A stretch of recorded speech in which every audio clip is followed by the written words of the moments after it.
Red सी एक समय का व्यस्त व्यापारिक समुद्र मार्ग जो अब धीरे धीरे युद्ध क्षेत्र में बदलता जा रहा है, क्योंकि लाल सागर में हूती विद्रोहियों का आतंक बढ़ता जा रहा है।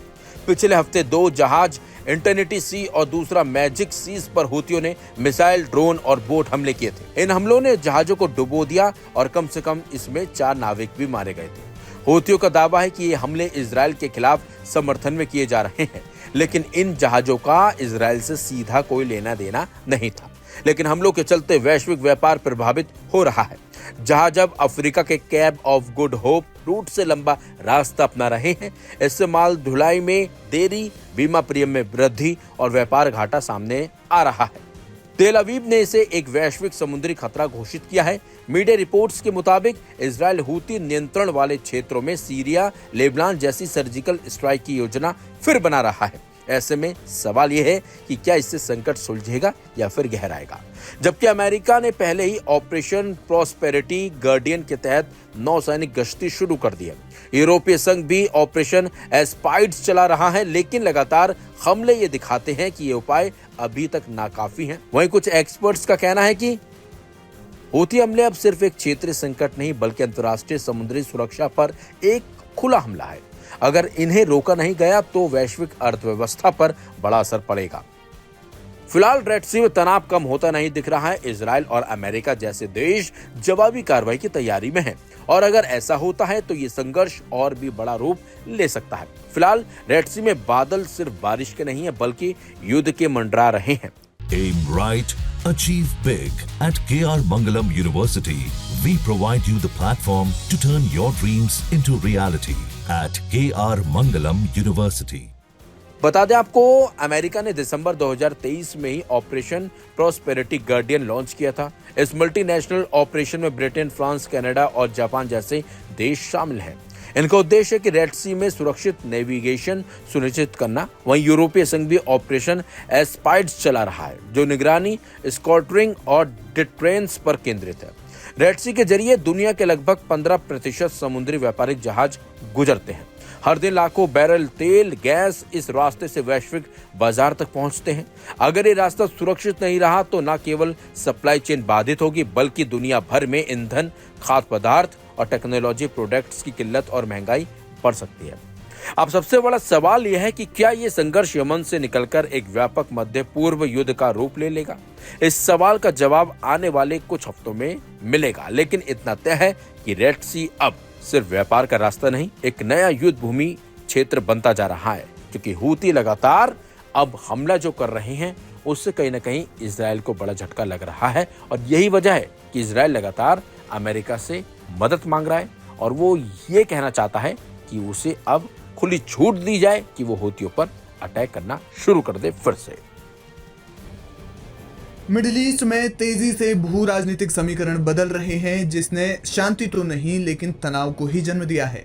इसी बीच खबर है कि सीरिया के नए राष्ट्रपति अबू मोहम्मद अल जोलानी या अहमद अल शरा की अजरबैजान यात्रा के दौरान एक सीरियाई अधिकारी और इस्राएली अधिकारी की मुलाकात हुई। जी हां, अरब न्यूज को दमिश्क के एक राजनयिक सूत्र ने बताया कि शनिवार को बाकू में सीरियाई राष्ट्रपति अहमद अल शरा की अजरबैजान यात्रा के दौरान एक सीरियाई और एक इस्राएली अधिकारी के बीच आमने सामने मुलाकात हुई।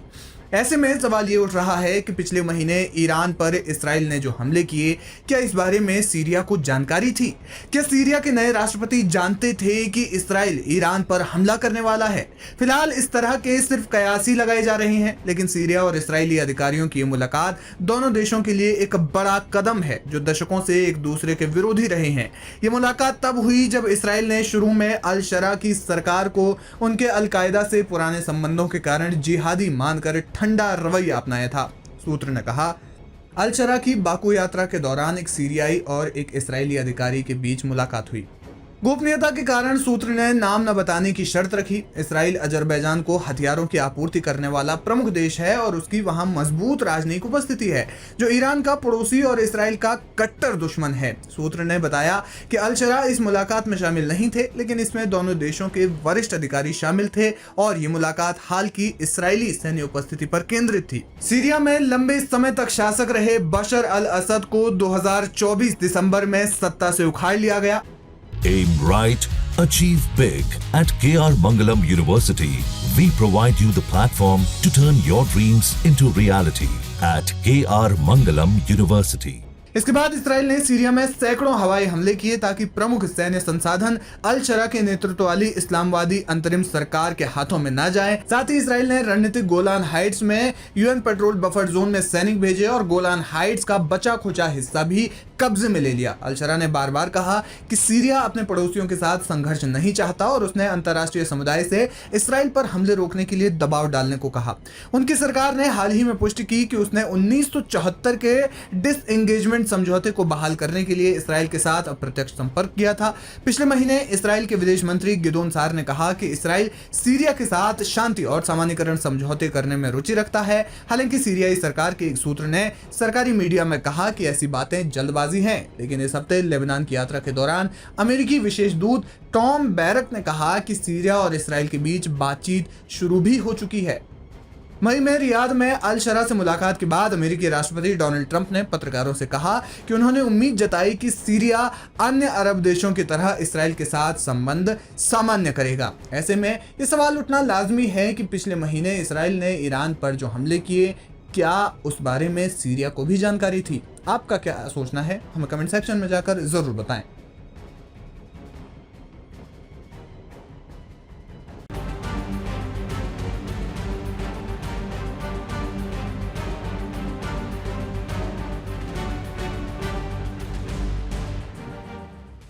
ईरान की राजधानी तेहरान में 16 जून को एक ऐसा हमला हुआ जिसने पश्चिम एशिया की राजनीति को हिलाकर रख दिया है। इसराइल ने एक बार फिर ईरान के शीर्ष नेतृत्व को निशाने पर लिया और इस बार निशाना बना देश के नए राष्ट्रपति डॉक्टर मसूद पेजेश्कियान को।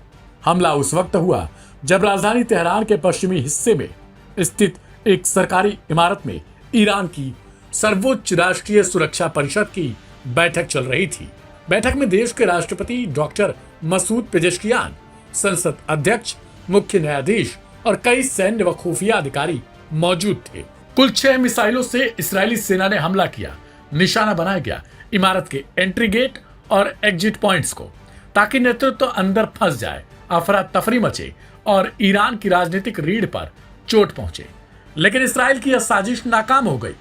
ईरानी सुरक्षा एजेंसियों की सूझबूझ और पहले से तैयार आपात निकासी योजना के चलते सभी अधिकारी सुरक्षित बाहर निकाल लिए गए।